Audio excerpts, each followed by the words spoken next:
प्रियजनों, राधे राधे, जय श्री कृष्णा। मैं हूं चाणक्य राज भारद्वाज और आप देख रहे हैं राशि ज्योतिष, दर्पण मन का, सुख जीवन का। प्रियजनों, हम बात कर रहे हैं शनिदेव के गोचर की, जो कि राहु के नक्षत्र शतभिषा में हुआ है 24 नवंबर 2023 को। और अब शनिदेव इसी नक्षत्र में गोचर करेंगे आगामी 6 अप्रैल सन 2024 तक। तो हम चर्चा कर रहे हैं कि शनिदेव के इस गोचर का सभी 12 लग्न और 12 राशियों पर क्या प्रभाव रहने वाला है आगामी 6 अप्रैल सन 2024 तक। इसी विषय में हम मेष से लेकर के और धनु लग्न और राशि वालों के विषय में बता चुके हैं कि किस प्रकार का प्रभाव रहेगा शनिदेव के गोचर का। यदि आप वह वीडियो आप नहीं देख पाए हैं तो हमारे चैनल पर वह सारी वीडियो उपलब्ध हैं, आप जाकर के देख सकते हैं। और इस कड़ी में हम आज जिस राशि को शामिल कर रहे हैं या जिस राशि और लगन के विषय में हम बात करेंगे प्रियजनों, वह है मकर राशि। तो प्रियजनों, कहीं मत जाइएगा, मेरे साथ बने रहिएगा अंत तक। वीडियो में मैं बताऊंगा मकर राशि और मकर लगन के जातकों पर शनिदेव के गोचर का क्या प्रभाव रहने वाला है आगे 6 अप्रैल सन 2024 तक राहु के नक्षत्र शतभिषा में गोचर करते हुए। और वीडियो के अंत में मैं कुछ कारगर उपाय भी बताऊंगा जिनके माध्यम से आप इनकी अशुभता को काफी हद तक शुभ कर सकते हैं और शुभता को और शुभ कर सकते हैं। प्रियजनों, इससे पहले कि हम चर्चा करें शनिदेव के गोचर की, आवश्यक हो जाता है शतभिषा नक्षत्र के विषय में थोड़ा सा जानना। शतभिषा नक्षत्र के विषय में मैं संक्षेप में थोड़ा बताऊंगा आपको, वह इसलिए क्योंकि वह जानने के बाद में आपको ये वीडियो में दी गई जानकारी समझना आसान हो जाएगी। विस्तार पूर्वक नक्षत्र के विषय में हम चर्चा करेंगे बाद में, जब हम श्रृंखला शुरू करेंगे नक्षत्रों के विषय में। सभी नक्षत्रों के विषय में हम विस्तार पूर्वक बताएंगे। अभी थोड़ा संक्षेप में देखिए, शतभिषा नक्षत्र को 100 तारों का समूह कहा जाता है, 100 डॉक्टरों का समूह, 100 वैद्यों का समूह। शतभिषा नक्षत्र सभी नक्षत्रों में 24वें नंबर का नक्षत्र है। शतभिषा नक्षत्र के जो स्वामी है वह राहु देव हैं और शतभिषा नक्षत्र की जो राशि है वह कुंभ है और कुंभ राशि के स्वामी शनिदेव हैं। प्रियजनों, यह नक्षत्र इसलिए भी अति महत्वपूर्ण हो जाता है, विशेष हो जाता है, क्योंकि नक्षत्र की राशि स्वामी स्वयं शनिदेव हैं। सभी नक्षत्रों के तरह ही शतभिषा नक्षत्र के भी 4 चरण होते हैं, जिसमें पहले और चौथे चरण के स्वामी देवगुरु बृहस्पति हैं। इन चरणों में आपको शनिदेव, गुरुदेव और राहु तीनों का प्रभाव देखने को मिलता है। दूसरे और तीसरे चरण के स्वामी स्वयं शनिदेव हैं। इन दोनों चरणों में आपको शनिदेव और राहु का प्रभाव देखने को मिलता है। शतभिषा नक्षत्र का जो वर्ण है वह शूद्र है, कसाई। अधिपति देवता वरुण देव है, समुद्र के स्वामी, जहां सब कुछ आपको मिलता है, जिनके पास सब कुछ है। शतभिषा नक्षत्र की नाड़ी आदि है। प्रियजनों, जानवर की बात करें तो घोड़ी के से इनको जाना जाता है। वनस्पति की बात करें तो कदम्ब का पेड़ और पक्षियों में कौवा से देखा जाता है शतभिषा नक्षत्र को। प्रियजनों, यहां एक चीज और मैं बता दूं, देखिए, जब भी कोई ग्रह का गोचर होता है या जन्म कुंडली विश्लेषण की बात होती है तो ग्रहों की बात होती है, राशि की बात होती है। कोई ग्रह किसी राशि में गोचर करता है तो खूब बताया जाता है, उसके बारे में विस्तार पूर्वक बताया जाता है, बहुत चर्चाएं होती हैं, खूब वीडियो बनाई जाती हैं। परंतु नक्षत्र के विषय में थोड़ा कम बताया जाता है, नक्षत्रों के विषय में कम बोला जाता है। जबकि शतभिषा नक्षत्र की तरह ही सभी नक्षत्रों की अगर मैं बात करूं तो अति महत्वपूर्ण होते हैं नक्षत्र आपकी जन्म कुंडली के लिए, क्योंकि नक्षत्र से ही आपकी राशि निकलती है, नक्षत्र से ही आपके वर्ण गण ये सब जाने जाते हैं। जैसे शतभिषा नक्षत्र का गण राक्षस है, तो नक्षत्रों के विषय में भी विशेष बात होनी चाहिए। मेरा ऐसा मानना है, मेरा ऐसा कहना है कि जन्म कुंडली का विश्लेषण करते वक्त नक्षत्रों को भी ध्यान में रखना चाहिए कि कौन सा ग्रह किस नक्षत्र में विराजमान है। उससे सटीक विश्लेषण आप कर सकते हैं जन्म कुंडली का, अन्यथा सटीक विश्लेषण नहीं होता। कई बार ग्रहों का गोचर बताते वक्त या ग्रहों की स्थिति बताते वक्त जो हम बताते हैं, जातक बोलता है कि ये तो मेरे साथ हो ही नहीं रहा है, तो वो उसकी वजह सिर्फ इसलिए होती है कि ग्रह हो सकता है किसी शुभ नक्षत्र में ना बैठा हो, जिसकी वजह से उसके साथ वो नहीं हो रहा जो होना चाहिए था। तो नक्षत्रों को भी विशेष महत्व दिए जाना चाहिए। नक्षत्र अति महत्वपूर्ण होते हैं आपकी जन्म कुंडली के विश्लेषण के लिए। शतभिषा नक्षत्र में जन्मे लोग अति धार्मिक होते हैं, धर्म को मानने वाले होते हैं, कट्टर धर्मी होते हैं, ऐसा कह सकता हूं मैं। शतभिषा नक्षत्र में जन्मे लोग प्रसिद्धि को प्राप्त करते हैं, बहुत प्रसिद्ध होते हैं, देश विदेश में सभी क्षेत्रों में प्रसिद्ध होते हैं। ऐसे लोग अच्छे डॉक्टर होते हैं, इंजीनियर होते हैं, रिसर्चर होते हैं, साइंटिस्ट होते हैं, गूढ़ विद्या, तंत्र मंत्र, गूढ़ रहस्य, इन सबको जानने वाले होते हैं। बहुत उच्च कोटि के एस्ट्रोलॉजर होते हैं, उच्च कोटि के वक्ता होते हैं, प्रवक्ता होते हैं, और रहस्यमयी स्वभाव के भी होते हैं। पर इनको जान लेना कोई आसान नहीं होता, इनके साथ रहते हुए आप इनके स्वभाव में ज्यादा जान नहीं पाएंगे। ये रहस्यमयी भी होते हैं, परंतु ये दूसरों के लिए कार्य करने के लिए तत्पर रहते हैं, दूसरों की सेवा करने के लिए हमेशा तत्पर रहते हैं, और बहुत बड़ा करने वाले होते हैं, बड़ी सोच वाले होते हैं। शतभिषा नक्षत्र के प्रभाव वाले लोग या शतभिषा नक्षत्र में पैदा होने वाले लोग। तो परिजनों, ये संक्षेप में जानकारी शतभिषा नक्षत्र के विषय में बात कर लेते हैं कि शनिदेव शतभिषा नक्षत्र में गोचर करते हुए क्या प्रभाव डालेंगे मकर राशि और मकर लगन के जातकों पर। तो प्रियजनों, आपकी राशि से जो शनि का गोचर हो रहा है वह हो रहा है दूसरे भाव में।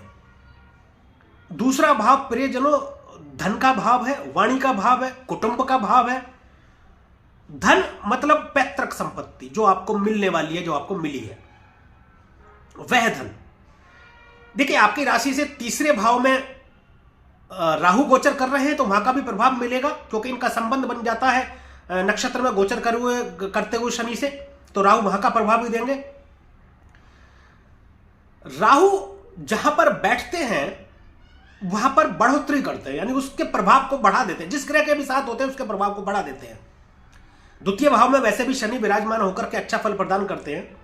यहां पर आपके परिवार में बढ़ोतरी हो सकती है, किसी की शादी विवाह हो सकता है, या आप खुद विवाह योग्य हैं तो आपका विवाह हो सकता है,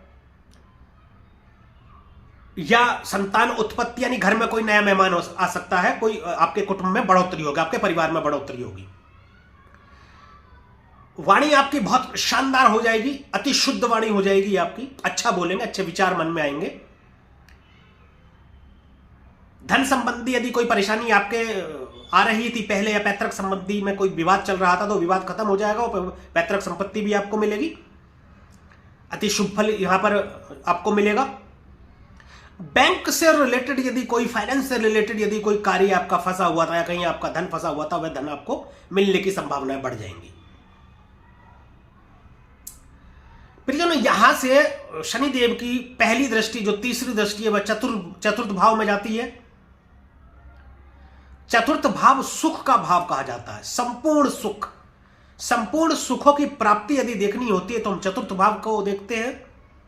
भूमि, भवन, वाहन, इन सभी का विचार चतुर्थ भाव से किया जाता है। शिक्षा का विचार भी चतुर्थ भाव से करते हैं, माता का विचार भी चतुर्थ भाव से करते हैं। यहां पर दृष्टि डाल करके सभी प्रकार के सुखों की प्राप्ति आपको करा देंगे। माता के स्वास्थ्य में थोड़ी परेशानी उत्पन्न हो सकती है, माता के स्वास्थ्य का आपको ध्यान रखना है, विशेष ख्याल रखना है। यदि आप अपना घर बनाने का सोच रहे हैं या घर कोई खरीदने का सोच रहे हैं तो उसमें आसानी हो जाएगी, आप ले लेंगे, किसी नए घर में आप जा सकते हैं। लेकिन राहु बदलाव का भी कारण है, और शनि को कहा जाता है कि धीरे धीरे काम करते हैं, मंदा चलते हैं, धीरे धीरे चलते हैं, मंद चलते हैं।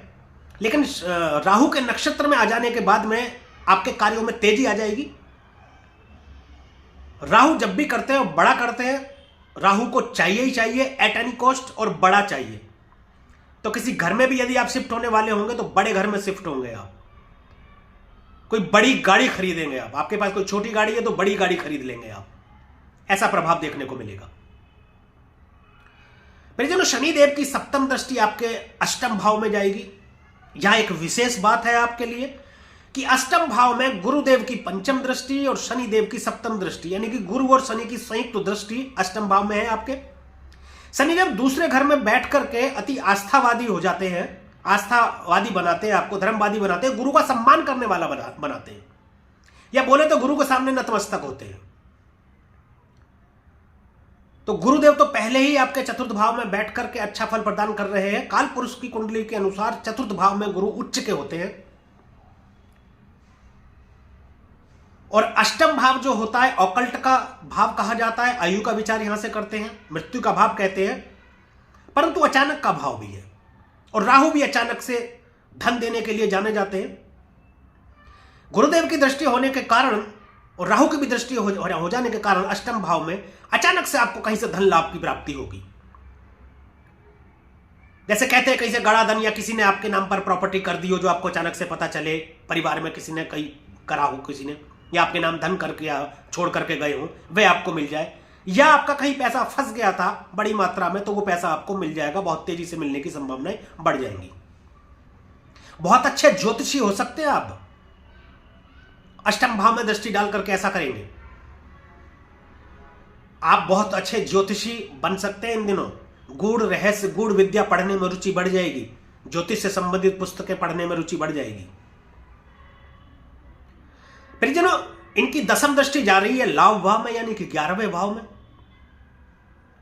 लाभ को बहुत बढ़ा देंगे, इनकम के नए स्रोत मिलेंगे आपको, इनकम के नए रास्ते खोलेंगे। देखिए, 11वां भाव भी धन का भाव कहा जाता है एक तरीके से, वह धन जो आप कमाएंगे अपने बलबूते। दूसरा भाव वह धन होता है पैतृक संपत्ति या पैतृक धन जो आपको मिलता है। 11वां भाव से देखा जाता है आपके द्वारा कमाया गया धन, यानी इनकम के नए रास्ते खुलेंगे। बड़े भाई बहनों को भी देखा जाता है, 11वें घर से बड़े बुजुर्गों को भी देखा जाता है। समाज में मान प्रतिष्ठा की बढ़ोतरी होगी। अवैध संबंधों को दे सकते हैं, ये थोड़ा सा उसके प्रति आपको सावधान रहना है, क्योंकि देखिए शनिदेव न्याय प्रिय है, ये चीज शनिदेव बर्दाश्त नहीं करते बिल्कुल भी। परस्त्री गमन नहीं करना है आपको। शराब, मांस, मछली का सेवन आपको नहीं करना। जितना सेवन इनका करेंगे आपको शनि मंदा फल प्रदान करेंगे आपको। तो 11वें भाव में आपके लाभ की बढ़ोतरी करेंगे, हर प्रकार से आपको उत्तम फल प्रदान करेंगे। परिजनों, ये रहा शनिदेव के गोचर का प्रभाव राहु के नक्षत्र शतभिषा में करते हुए 6 अप्रैल सन 2024 तक कैसा रहेगा मकर राशि और मकर लगन के जातकों पर। अब कुछ उपायों की चर्चा हम कर लेते हैं। परिजनों, आप प्रतिदिन माथे पर दूध या दही का तिलक लगाएं प्रतिदिन, और 43 दिनों तक, 43 डेज तक रोजाना नंगे पैर अपने घर से मंदिर चले जाएं, किसी भी मंदिर चले जाएं। शंकर जी का मंदिर जाएं अति उत्तम है, अन्यथा आप किसी का भी मंदिर चले जाएं और अपनी भूल के लिए क्षमा प्रार्थना करें। वहां पर रोजाना आप मंदिर जाएं, अति उत्तम फल प्रदान करेंगे। शनि देव की आराधना करें। मंगल के स्वामी आपके हनुमान जी की आराधना करें, हनुमान जी के मंदिर जाएं, अति उत्तम फल प्रदान होगा। और दूसरा, ये आपका आचरण सही रखें। देखिए, आप अपने कर्मों को सही रखें, कर्म प्रधान होता है, अंतिम निर्णय आपके कर्म करते हैं। परिजनों, ये हमेशा याद रखना, कोई जादू नहीं हो जाता है किसी के गोचर या कुछ भी करने से। अब आप ये सोच ले कि आपके लिए बहुत अच्छा होने जा रहा है ये गोचर, मैं पालती मार करके अपने घर में बैठ जाऊं, सब कुछ मेरे को ऐसे मिल जाएगा, नहीं मिलेगा। परिजनों, कर्म आपको करने ही पड़ेंगे, कर्म प्रधान होता है, और वह भी अच्छे कर्म।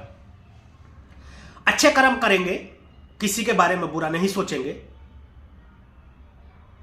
तो आपको ग्रह भी अच्छा फल प्रदान करेंगे। यदि बुरा कर्म करेंगे, कर्म अच्छे नहीं रखेंगे, अपने आचरण अपना अच्छा नहीं रखेंगे, तो कोई भी ग्रह कितना भी शुभ आपकी जन्म कुंडली में, कितने भी शुभ भाव में बैठा हुआ, वह भी अच्छा फल प्रदान आपको नहीं करेगा। तो परिजनों, आज के लिए और अभी के लिए बस इतना ही। यदि वीडियो में दी गई जानकारी से आप संतुष्ट हो और ये वीडियो आपको अच्छी लगी हो, तो कृपया वीडियो को लाइक करें, शेयर करें और कमेंट करें, और हमारे चैनल को सब्सक्राइब करें तथा बेल आइकन बटन भी दबाएं, ताकि इसी प्रकार की और भी महत्वपूर्ण जानकारियां आपको समय पर मिलती रहे। मिलेंगे फिर अगले वीडियो में, एक और राशि और लगन के विषय में बात करेंगे, चर्चा करेंगे। तब तक के लिए परिजनों, राधे राधे, जय श्री कृष्णा। और आप देखते रहिए राशि ज्योतिष, दर्पण मन का, सुख जीवन का।